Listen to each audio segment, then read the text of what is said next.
Vamos a invitar al doctor Herbert Cuba, que una vez más nos honra con su gratísima presencia aquí en KNK. Doctor, buenas noches, bienvenido. Gracias nuevamente por aceptar esta convocatoria. ¿Cómo le va? Muy buenas noches y un saludo a través suyo a todo el país.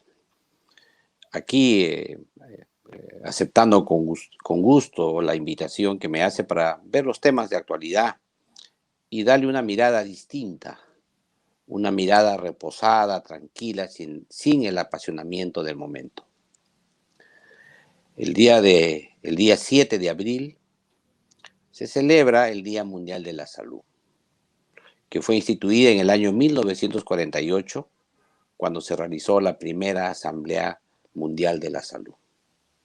Y la Organización Mundial de la Salud, para ese fin, establece una campaña, un eslogan que caracteriza la movilización que va a haber a nivel mundial de todos los países, todos los estados que son miembros de las Naciones Unidas. Y en ese sentido, este año ha sido designado como el año de la construcción mundial de un mundo justo y saludable, ¿no? Construir un mundo justo y saludable. Eso ha sido el eslogan, la campaña para este año. Y aquí yo creo que el eslogan no es el mejor para este año, porque lo que define al mundo entero es la pandemia. Y construir un mundo justo y saludable lo puedes hacer en cualquier circunstancia, sin catástrofe, sin desastre, en una situación de llamada normalidad, porque la injusticia existe, porque existe siempre las diferencias y la gente excluida de la salud. Y además hay que señalar también que cuando ocurre un desastre, económico, social, natural, afecta a todos. Sin embargo, a los más pobres los afecta más, por supuesto, porque son más vulnerables. Sin embargo, en esta circunstancia, siguiendo la línea de las declaraciones últimas de la Organización Mundial de la Salud, lo correcto hubiese sido que este año se declare, por ejemplo, el año de la vacunación universal contra el COVID-19. Porque ¿qué hemos observado? Que los países desarrollados innovadores acaparan las vacunas y han generado que los países más pobres tengamos que esperar hasta después que ellos se vacunen. Y países como Brasil, por ejemplo, que de su suelo brotan una serie de variantes cada día más peligrosas por la enorme cantidad de contagio que tiene ese país, que debería merecer la intervención de la Organización Mundial de la Salud para vacunar en el más breve plazo, por ejemplo, Brasil, Perú, América Latina, para evitar que las mutaciones finalmente les regresen como un boomerang a los propios países desarrollados. Porque finalmente un virus mutado puede escapar al efecto de la vacuna. Pero además hay un tema ideológico detrás de esa frase que dice construir un mundo justo y saludable. Porque ese mundo justo y saludable, ¿quién lo define?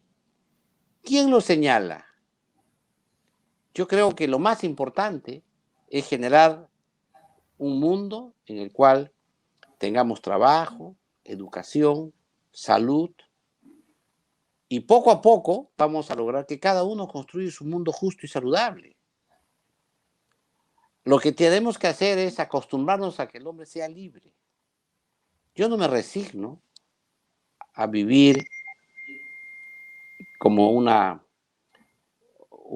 como las hormigas, una colonia de hormigas o las abejas, ¿no? Yo creo que lo importante es que el ciudadano ejerza su libertad y no haya arbitrariedad. Sabemos en negativo qué queremos. Queremos ser libres y que no haya arbitrariedad. ¿Cómo construimos eso? Eso es el problema, que no nos ponemos de acuerdo. Hay una serie de ideologías que nos proponen el paraíso, pero que sin embargo, cuando uno va al detalle, nos generan serios problemas. Pero además, la idea de construir un mundo justo y saludable nos lleva a dejar la pandemia, por un lado, y a transformar la pandemia como un medio para conseguir un fin. Y con las disculpas del caso, la pandemia es un fin en sí mismo. Tenemos que erradicar la pandemia. Eso es lo más importante. No podemos aceptar que debajo del paraguas de la palabra pandemia nos hagan una serie de modificaciones legales y estructurales del país que finalmente atenten contra nuestras libertades o de repente con la estructura social que tenemos. Por eso es que yo he señalado en el artículo que me preocupa mucho que mientras la Organización Mundial de la Salud piensa en un mundo, construir un mundo justo y saludable, no nos provee vacunas, no hay una alianza mundial para luchar contra la pandemia, no ha logrado articular los esfuerzos del mundo. Al contrario, lo que se ha visto en el mundo es la geopolítica, el uso geopolítico de la vacuna, buscando zonas de influencia políticos de los países desarrollados, y por otro lado la exacerbación del nacionalismo de los países, que mi vacuna es mejor, que yo vacuno primero a mi país y después al tuyo. Y lo que hemos visto también es una competencia económica exacerbada entre las potencias por ocupar el mundo. Y en eso, esa es su función de la Organización Mundial de la Salud. Eso debería contrarrestar la Organización Mundial de la Salud y decirnos, señores, hemos logrado una estrategia mundial para luchar contra la pandemia. Hemos logrado que los países medios y pobres tengan acceso a las conquistas de la ciencia y la tecnología para luchar contra la pandemia. Hemos logrado que el año 2021, al 31 de diciembre, los 7.000 millones de humanos que hay en la Tierra van a estar protegidos contra la pandemia a través de una vacuna, que en colaboración mundial vamos a conseguir, porque no solamente los países desarrollados nos van a brindar sus vacunas, sino de ser posible en colaboración con laboratorios de los países, van a hacer transferencia tecnológica y van a hacer miles de laboratorios que produzcan la vacuna de tal manera que en el más breve plazo tengamos una producción extraordinaria de vacunas para vacunar al mundo entero. Eso no ha hecho, ni siquiera se ha planteado la Organización Mundial de la Salud, y nos sale ahora con el eslogan del año que señala que nos propone construir un mundo justo y saludable. En ese mismo nivel, por eso no me acuerdo, doctor, aterrizando en nuestro país, la vacuna peruana. Doctor, ¿qué ha ocurrido con esto que tiene una suerte de chismografía, de leyenda urbana, que no hay apoyo para la vacuna peruana, que es una deslealtad con el tema de salud pública y por otro lado no, son intereses absolutamente privados? Nadie ha tenido la claridad, la valentía, como normalmente usted lo hace, para explicar este tema, la vacuna, ¿no? Porque ya me estaba atreviendo a decir, ahora le pregunto al doctor, ¿cuál debe ser el eslogan de la campaña de salud pública para nuestro amado país, que también está viendo cómo día a día pues batimos récords dolorosos, ¿no? ¿Qué hay, doctor? No quiero desconectar el tema, pero ya que la vacuna finalmente debe ser el fin supremo, el bien común en el mundo, pero da la sensación que ese bien para el Perú no existe. Mire, cuando apareció la pandemia, los países desarrollados pusieron mucho dinero en las empresas para que produzcan vacunas. Cuando digo mucho dinero, hablo cifras superiores a los 1.000 millones por laboratorio. Y contrario a lo que hacían esos países, el Perú, que tenemos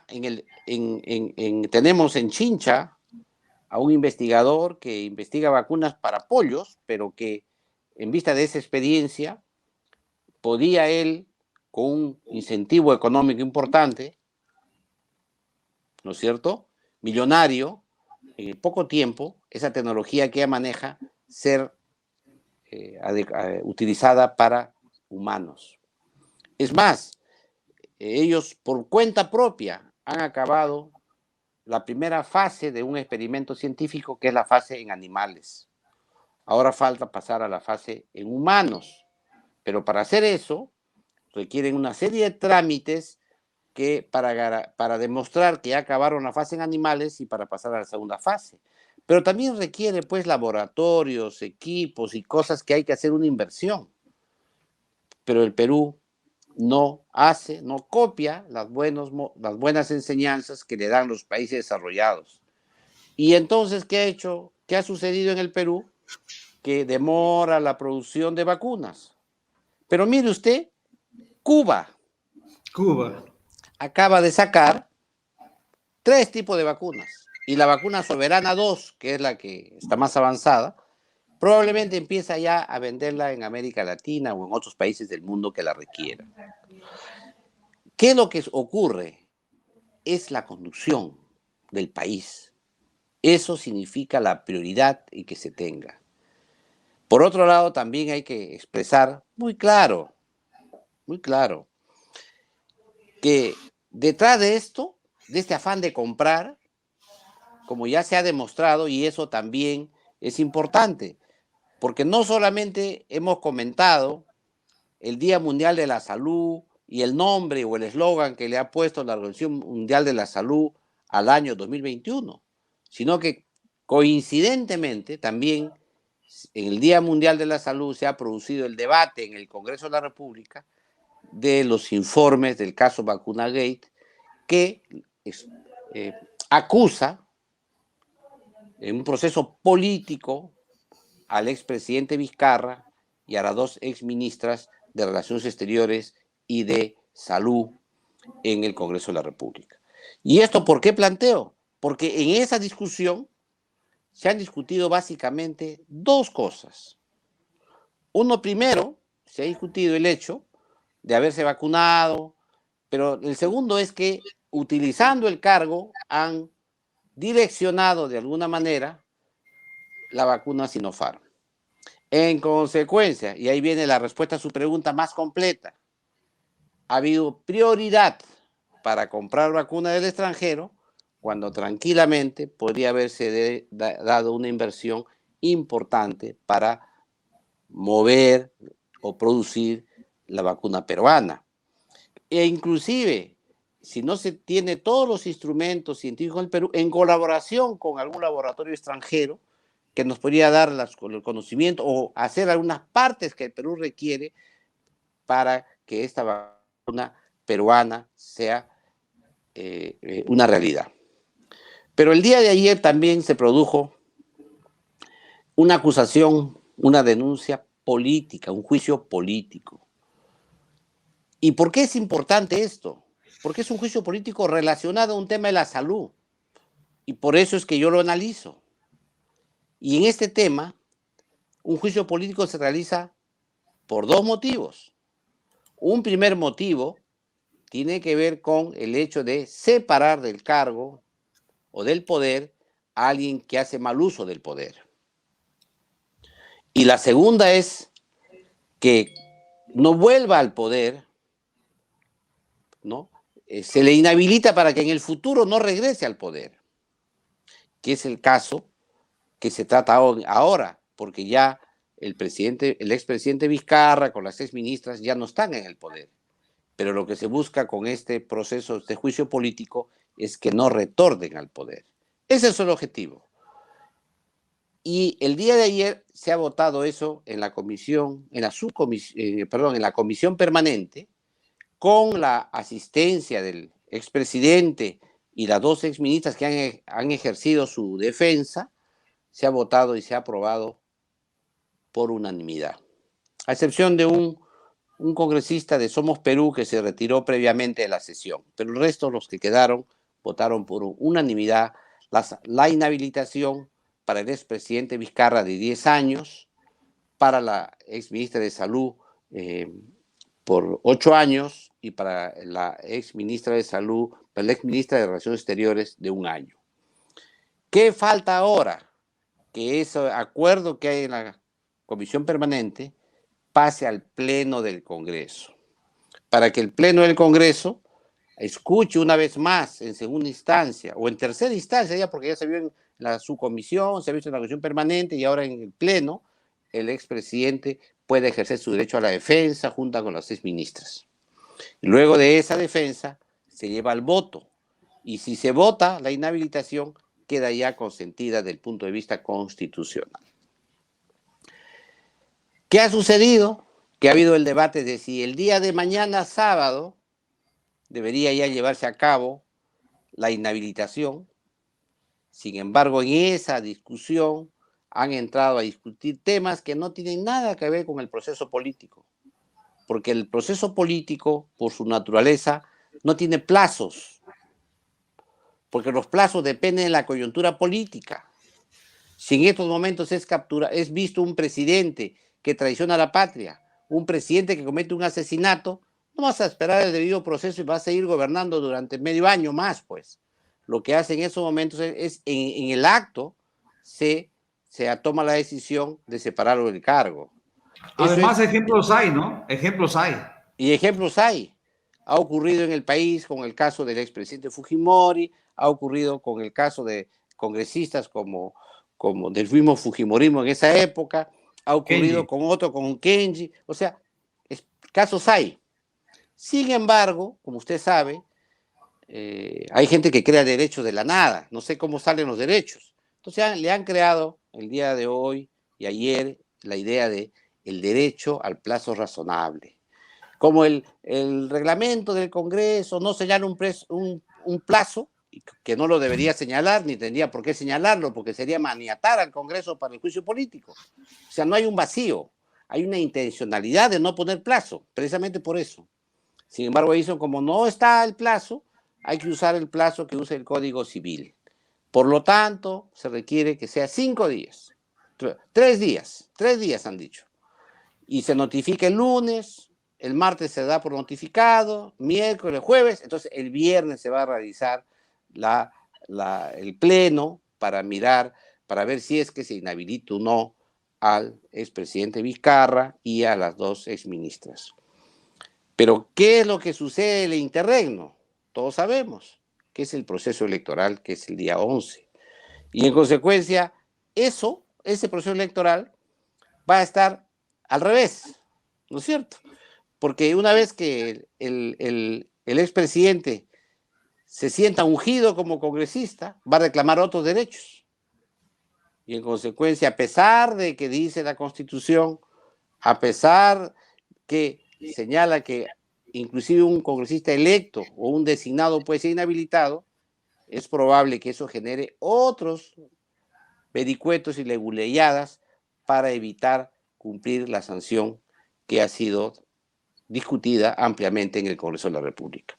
Lo cierto que es, y la población sabe, que se vacunó con unas vacunas de emergencia, es decir, que ya tenían el principio activo para vacunar, que es la misma vacuna con que se vacunaron los médicos y todos los profesionales de la salud, que ingresaron subrepticiamente al Perú, camuflados en un ensayo clínico, para que puedan ser vacunados los que conducían el ensayo y la élite gubernamental. Eso está demostrado, eso lo ha reconocido el propio expresidente y las propias exministras. Eso está ya sallado y listo. Segundo lugar, ¿qué más está demostrado? Que se creó una comisión multisectorial conducida desde las más altas autoridades para tratar de, bajo la autoridad, poder utilizar estas vacunas que entraron camufladas en los ensayos clínicos, como vacunas y no solamente de eso, emergencias. doctor, no solamente eso, sino asegurar el contrato con Sinopharm, que era el que Y ofrecía además de eso, la que viene a ser regulación. el direccionamiento de la compra, que dentro del protocolo colocaron una cláusula que aseguraban la compra de la vacuna. Todo eso está aprobado. Ya está. Pero ¿de qué arguyen? ¿De ahora de qué? ¿Cuál es la defensa? el procedimiento, que sea los plazos. Oye, pero si el reglamento no tiene plazos, no, pero hay que crearle plazos. Es razonable. Y empiezan que la acción de amparo, el Tribunal Constitucional, la Corte Interamericana de Costa Rica, cuidado con el abuso de autoridad, que vamos a enjuiciar a todos los congresistas que me denuncien. Y así continúa. Entonces, pero sin embargo, a pesar de todos estos tropiezos, el proceso lentamente sigue su curso. Y eso lo he puesto en modo coincidente con lo ocurrido con el Día Mundial de la Salud. Pero hay un tema adicional que ha ocurrido también el día de ayer que es muy interesante. Se había creado una comisión multipartidaria para que haga una investigación más de detalle de todo lo que ocurrió con el detalle de todo el proceso del caso Vacunagate, para ver las vacunas irregulares de los altos funcionarios y el direccionamiento de la compra de la vacuna Sinopharm, y que también fue discutido el día de ayer en la tarde y aprobado. Y eso va a seguir su curso porque ese informe va a ir a las diversas comisiones del Congreso, pero también va a ir al Poder Judicial, a la Fiscalía, ¿no? Y a otras entidades del Estado para que cumplan las funciones que correspondan. Y, por último, ¿qué queda pendiente? Queda pendiente todavía el proceso de antejuicio. ¿Qué significa eso? Que el presidente de la República y los ministros tienen pues inmunidad. Nadie, ningún juicio, ningún fiscal los puede denunciar. Por lo tanto, el Congreso tiene que levantarles esa protección, ese escudo que tienen, para que los fiscales lo acusen. Pero además, hay que decir en qué lo acusa, qué cosa le levantas, porque no es que yo le levanto el escudo y lo puede denunciar por los delitos que sean. No. Le filtra los delitos. Solamente los delitos que yo señalo, esos te pueden denunciar. Si el fiscal en su investigación encuentra esos delitos, ya no puede ya. Tendría que solicitar de nuevo para que el Congreso otra vez haga todo un procedimiento para levantar la inmunidad para ese delito. Entonces, ese es un filtro que le dan a los altos funcionarios para que, de tal manera que puedan ejercer su derecho, ¿no? en la Fiscalía. En consecuencia, ese proceso todavía está en marcha, todavía no se ha aprobado en la subcomisión de acusaciones constitucionales, va a tener que pasar otra vez a la permanente y luego al pleno del Congreso. Eso todavía, como es natural, va a tomar más tiempo. Entonces, creo que ya el panorama en ese aspecto está claro y por eso señalaba que el Día Mundial de la Salud ha sido un día especial para el Perú, porque no solamente nos ha hecho reflexionar sobre el mundo, cómo está la pandemia, sino también ha habido hechos políticos importantes que han hecho un día especial.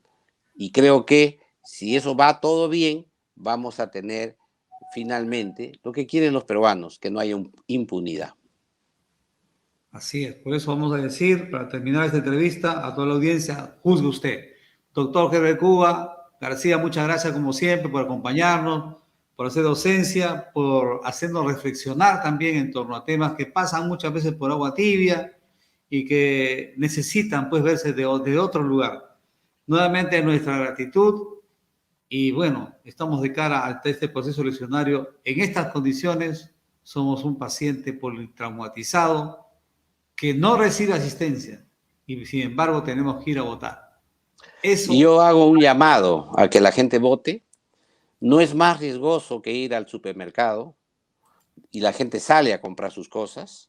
Simplemente hay que tener los cuidados que tenemos siempre y es importantísimo votar porque hay que darle un aire a la democracia, hay que hacer el cambio de gobierno que corresponde porque, como todos sabemos, hay insatisfacción con el régimen político y es necesario de una vez hacer lo que la democracia sabe, el recambio del gobierno y que gane el mejor y que gane el que la población señale y que sean las elecciones limpias y transparentes.